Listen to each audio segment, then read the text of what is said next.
Loan आपने लिया है और आपका लोन राइट ऑफ हो गया है या बिल्कुल डिफॉल्टर हो गया है या आपका सेटलमेंट आपने किया है, सेटल्ड लिख के आ रहा है, क्या ये सब होने के बाद आपको लोन मिल सकता है या नहीं मिल सकता है, कहां से मिलेगा कहां से नहीं मिलेगा, आज की वीडियो में मैं आपको यही जानकारी देने वाला हूं।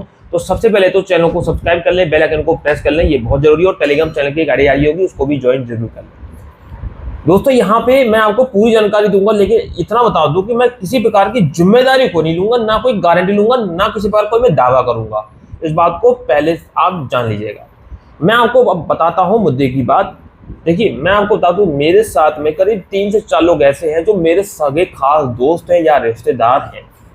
इन्होंने क्या किया था, कुछ साल पहले लोन लिया था। किसी ने कार लोन लिया था, या किसी ने कोई पर्सनल लोन लिया था, या कुछ लिया था, कुछ भी लिया हो, लोन लिया था। किसी वजह से उनका लोन, मतलब दिक्कत आ गई, लोन नहीं चुका पाए।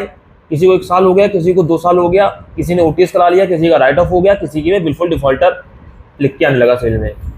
ये वो लोग हैं जिनके मैंने नाम लिए, जिनके सिविल में कोई ना कोई दिक्कत है, या तो बिल्कुल डिफॉल्टर लिख के आ रहा है, या उन्होंने ओटीएस करा लिया नहीं सेटल लिख के आ रहा है, या फिर राइट ऑफ लिख के आ रहा है कि मतलब बिल्कुल लोन जमा ही नहीं करा, भूल गए। कंपनी ने सब सारी आजमाइश कर ली, सारे तरीके अपना लिए, लेकिन लोन पे नहीं करा। अब उनके साथ दिक्कत क्या आ रही है, क्योंकि मैं एग्जांपल इसलिए दे रहा हूं ताकि आपको अपना जवाब मिल जाएगा एक ही बार में कि हाँ भैया आपको मिलेगा कि नहीं मिलेगा। ठीक है, अब मेरी बात समझिएगा।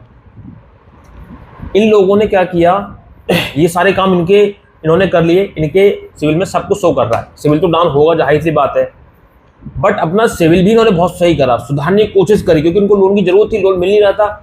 सिविल भी इन्होंने अपना कर लिया 800, किसी ने 850, किसी ने 750 के ऊपर कर लिया। सिविल स्कोर बहुत बढ़िया है सब काम, फिर भी लोन नहीं मिल रहा है। पता है क्यों? सिर्फ इसी वजह से कि इन्होंने अपने सिविल पे या तो ओटीएस किसी ने करा रखा है, या डाटा लिख के आ रहा है, या शेड्यूल लिख कर आया है। सिविल आपका एकदम साफ सुथरा होना चाहिए। जो लोन दिया है समय से आप पेमेंट करिए, और जो लोन पूरा खत्म हो चुका है वो लोन क्लोज लिख के आना चाहिए।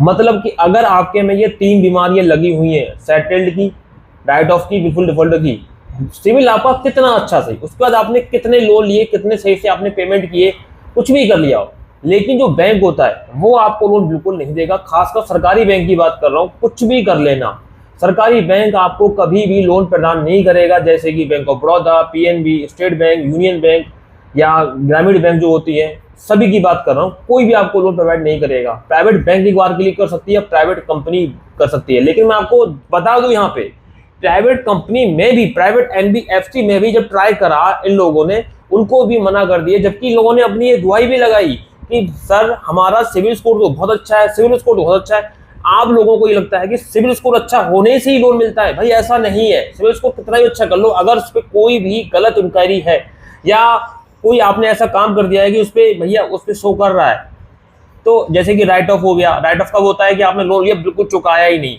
सेट का मतलब है कि आपने मान लीजिए 2 लाख का लोन लिया है और आपने 2-3 किस्तें दी, उसके बाद नहीं चुका पाए, और बैंक ने आपका 50,000 में सेटल कर दिया, 50,000 लेके लोन कर लिख दिया सेटल्ड, मतलब सेटल कर लिया, कम पैसों में आपने सेटल कर लिया।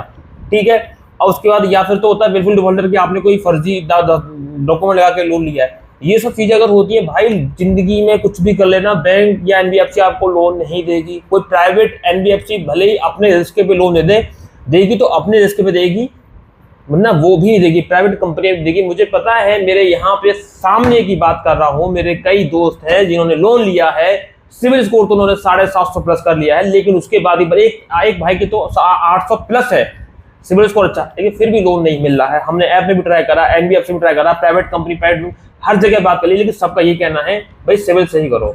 आपके में ओटीएस लगा है, ओटीएस करा लिया आपने, या आपके में ये कमी है, राइट ऑफ है, आपके में बिल्कुल डिफॉल्ट है, ये कमी है।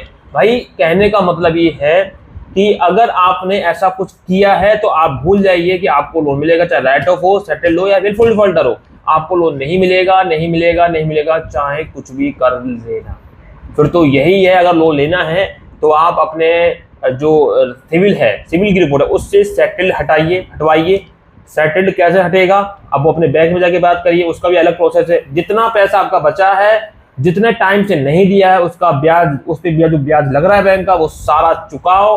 बैंक के हिसाब से जो भी पैसा बचा हुआ है वो पूरा चुकाओ, और अपना ये सिविल सुधरवा लो। समझे। और वो आप पे होगा नहीं, इसमें तो पैसा खर्च होगा, जो भी पैसा बचा है ब्याज सही जितना लेट किया वो सब जमा करना होगा, फिर आपका ये सब सिविल सही होगा, चाहे सेटल लिखा हो वो सही होगा, चाहे विलफुल डिफॉल्टर लिखा हो वो सही होगा, चाहे राइट ऑफ लिखा हो। तो भाई ये मत सोचना कि मेरा सिविल सही है अब मुझे लोन मिल जाएगा, ऐसा कुछ भी नहीं है। इन तीनों कंडीशनों में आपको लोन नहीं मिलेगा, कितने भी घोड़े खोल लेना, अपने पिछवाड़े भी कुछ भी कर लेना, मैं आपको क्लियरली बोल रहा हूँ। क्योंकि बहुत से वीडियो मैंने देखे हैं, गोल्ड पे लोन ले लो आपका सिविल सी जाएगा, फिर आपको लोन मिलेगा, या आपका क्रेडिट कार्ड पे हो जाएगा, ये है वो क्रेडिट कार्ड ले लो एफडी पे आपका सिविल सी हो जाएगा। सिविल ही सही होता है, लेकिन कंपनियां लोन नहीं देती है। जो वो आपके में जो दाग लगा है ना, वो दाग पहले हटाओ, चाहे वो सेटल लिख के आ रहा हो, राइट ऑफ लिख के आ रहा हो, चाहे विलफुल डिफॉल्टर लिख के आ रहा हूँ। तो ये बात मैं कहना चाहता हूँ कि मेरे सामने के एग्जाम्पल है वो मैंने आपको अपना एक्सपीरियंस शेयर किया है। आपको लोन नहीं मिलेगा, चाहे भले ही आप कितना सिविल अच्छा हो, टॉप हो गया 900 पहुंच गया, लेकिन अगर ये चीजें हैं आपके सिविल में तो आपको लोन नहीं मिलेगा। इस बात का विशेष ध्यान रखें। उम्मीद है आपको पूरी जानकारी मिल गई होगी, और मिलते हैं किसी नेक्स्ट वीडियो में नेक्स्ट टॉपिक में। तब तक के लिए जय हिंद, वंदे मातरम, सत्यमेव जयते।